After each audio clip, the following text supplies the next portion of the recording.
On September 24th, the Prosecutor General of Russia declared that Scientology-linked organizations such as the World Institute of Scientology Enterprises International and the Church of Spiritual Technology are threats to, quote, the security of the Russian Federation.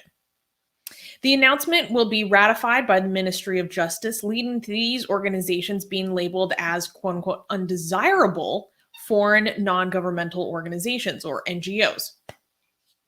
Under the newly expanded laws, if organizations become categorized as undesirable, this means that, quote, NGOs that provide services or transfer money to NGOs that have a status of an undesirable will also become undesirable, making them virtually untouchable.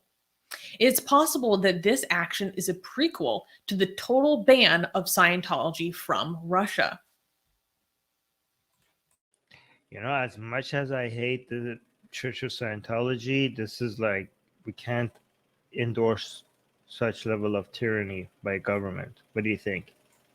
Oh, I completely agree. I like to cover stories like this because it gives us a good opportunity to talk about why taking these sorts of actions against a destructive cult and destructive organization like that of Scientology is actually counterproductive and just the totally wrong way to go about tackling organizations and institutions that are abusive, like the Church of Scientology. Yeah, I don't want any government that has this level of authority to do this much. Like, look at the word that they're using, undesirable. Like, you just have to be undesired by the government. Like, they're not even using it. They're not even dressing it up as a word that makes it sound criminal. Because the government's job is to stop crime, and this is a criminal organization, and that's why we have to shut it down. They're not even pretending that. They're like, we just don't you're just undesired here. that's the level of excuse we need. You're just undesired. What? Okay, well, we don't know when your desire is going to go next. Who are you? Well, Go on. I think you're kind of getting stuck on the wrong part of this. It's not merely just an attitude of, oh, I think you're undesirable. That's a label that has certain qualifications, meaning they deem your organization, a foreign organization operating in Russia, to be a threat to the security of the Russian Federation. It's not merely oh, I'm just not into you. Well, the branding of it, okay, so even if that's the case, the branding of it, if actually that's the accurate translation, undesirable, seems to be something that is not communicating that. Do you know what I mean? They could have labeled it threat to national security. We deemed you a national security threat, just to communicate to the audience, to the public, that this is why we're taking an action. The label that we're putting on these is threat to national security. But if the label is undesirable, seems like their marketing to the public is we get to remove anything we don't like. But go on. Well, what's even more worrisome is that under the 2015 version of the law, and then it's also been updated recently, it made membership in any undesirable organization a criminal offense. So this is how Jehovah's Witnesses are persecuted in Russia, which we covered a story of some Jehovah's Witnesses being sentenced to 6 years in prison a few months ago. So it's more than just your organization not being really allowed to operate that much in Russia, or that other organizations can't touch you because then they'll also be smeared with being undesirable. Just membership in any organization, or particularly religious organizations, is now criminal and can land you several years in prison. Okay, so are we going to now have to move to a position just like we're defending Muslims in China? I guess we have to now defend Scientologists and Jehovah's Witness people in Russia. They have to be Yes. consistent on this. Yeah. Unless, I mean, even if they have commit, like let's say, for example, this Church of Scientology, if you show me that, like, oh, well, these people have committed crime, so they're criminal. I mean, you can't collectively hold every single member guilty for the crimes of some of them. That would be like collectivism. That would be collective punishment. Like, you punish these specific individuals who committed the crime, not every single member, right? So, I mean, But most of the members their of the crime is buying into an ideology that has a strong recognition of authority that is not the Russian Federation. yeah, that's the issue. That's what it It's not is. the That's why these ideologies and the organizations associated with them become criminalized, is because the government recognizes that these ideologies have such a strong hold on their membership that they cannot be swayed to recognize the authority of their like autocracy. Like it's competition with the Russian Federation. Like, they want to have the stronghold, the singular hold on people's allegiance. And destructive ideologies like that of the Jehovah's Witnesses and Scientology pose a direct threat to that monopoly, or at least fear of authority. That's actually the most important point. You're so right about this. That's That's what the motivation is.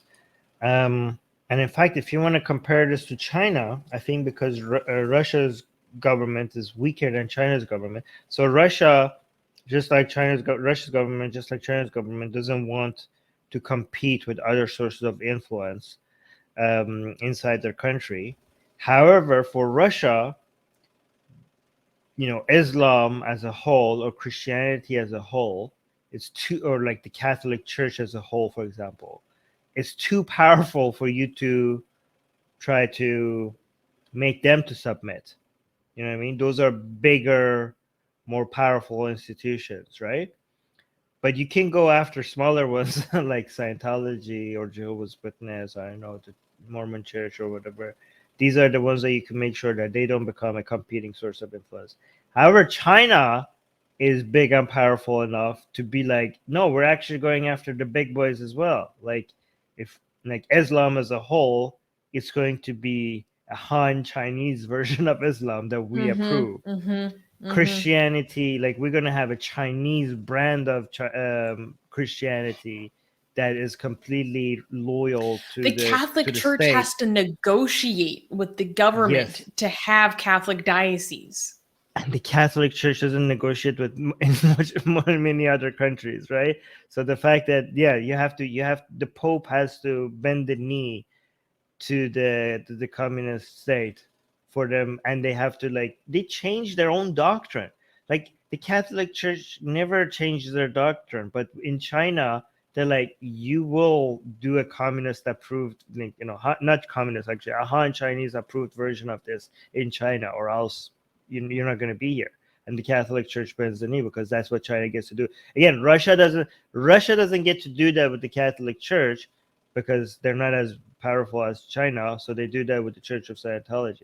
But yeah, so the atheists who might celebrate this is such a good point to them. I'm glad you brought it up, because the atheists who like try to celebrate this as anti-religion, this is not. They don't do this because of the harms of religion. This is just like a competing source of power for them, and that's why they shut it down. Yeah, I mean, it's not even about the harms of religion specifically, because these are very fringe and absolutely toxic cults, right? Like, these are severely abusive organizations who I deeply oppose on so many different levels. But one of the reasons why this is a really bad way to go about dealing with the problem, the very real problem of these actually very abusive organizations, is something that Puya is bringing up, saying, according to Telltale Atheist, who is an ex-Jehovah's Witness and a YouTuber, American Jehovah's Witnesses love this. It's provided them with so much propaganda, and it's basically feeding their persecution narrative. This is exactly the problem. So this actually plays into favor with these organizations. It actually gives them more fuel that they can take internationally to show how persecuted they are as a marketing and recruitment tactic.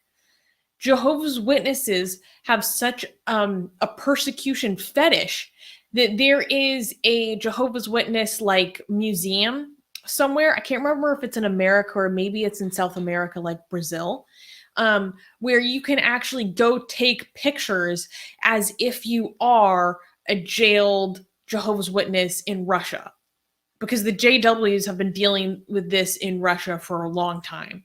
So, like, to fetishize it to that level, to be like, we're going to go dress up and pretend like we are victims of real religious persecution, like, will show just how much this is part of the self-conception of membership.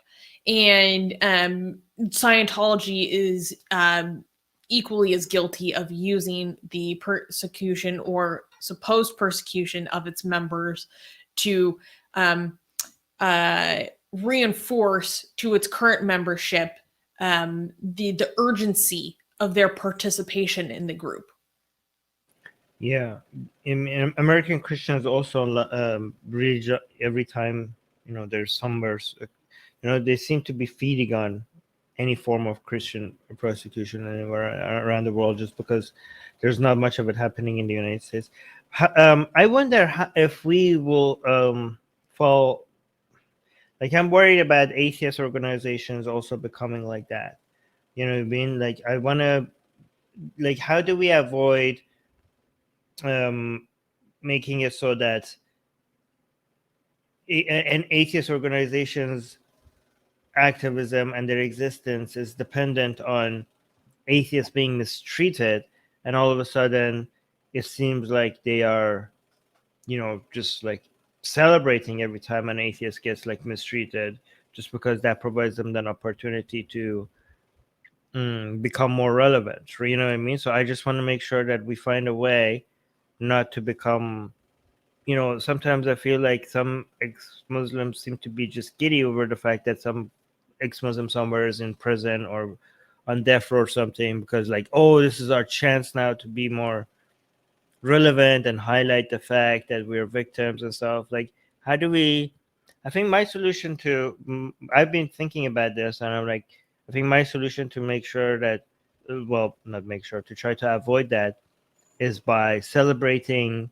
how less of that it's, instead of like constantly highlighting the how atheists are victimized and how ex-Muslims are being, executed or prosecuted or discriminated, to also spend a lot of time showing how much less of that we have right now. You know what I mean? Like, instead of just highlighting the victimhood narrative, we could be like, we're making progress. Like, atheists are accepted more. And we do that. Like, we do highlight the fact that we're less victims than before. Like, so we're not in this trap of like, oh my God, look at us, we're victims. Well, you've said before that your goal is essentially to activism yourself out of a job, right? Like, because a lot of people go ahead. No, but you could say that and still know that that's not going to happen in the foreseeable future.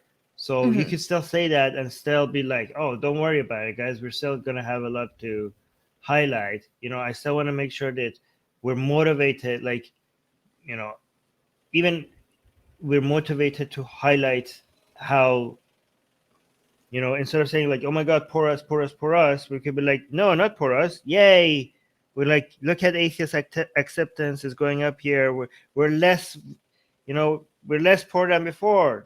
You don't need to always be sad for atheists and ex-Muslims. We used to be greater victims than now. We're actually less of a victim than before. So maybe by celebrating the progress that we're making, that's how we don't participate in the victimhood. Like, we do also highlight, but obviously when somebody is in trouble and they need help and it's and we could verify it, and we want to highlight that. We're doing that with Sahel Arabic, right? I'm just saying like that shouldn't be something to avoid making these institutions something that looks forward to becoming relevant because something like this happens. I think we have to make it so that a lot of the activism is by highlighting the progress, not just the I'm repeating myself. No, I Does that make agree with sense? you. Yeah, and Yeah. it's a good thing to reflect on, and a Yeah. good thing to think about. I think, I mean, in terms of the news that I pick for us to cover, I do look for like victories as much as possible. You And I mean, do. I can't speak for other organizations, but I think we do a good job of not making victimhood like a part of the atheist identity that we promote. Like we Yeah. do talk about when there is persecution, but we're not saying that this is an integral part of being an atheist because actually for many people it's not. But for a lot of Yeah. people it is.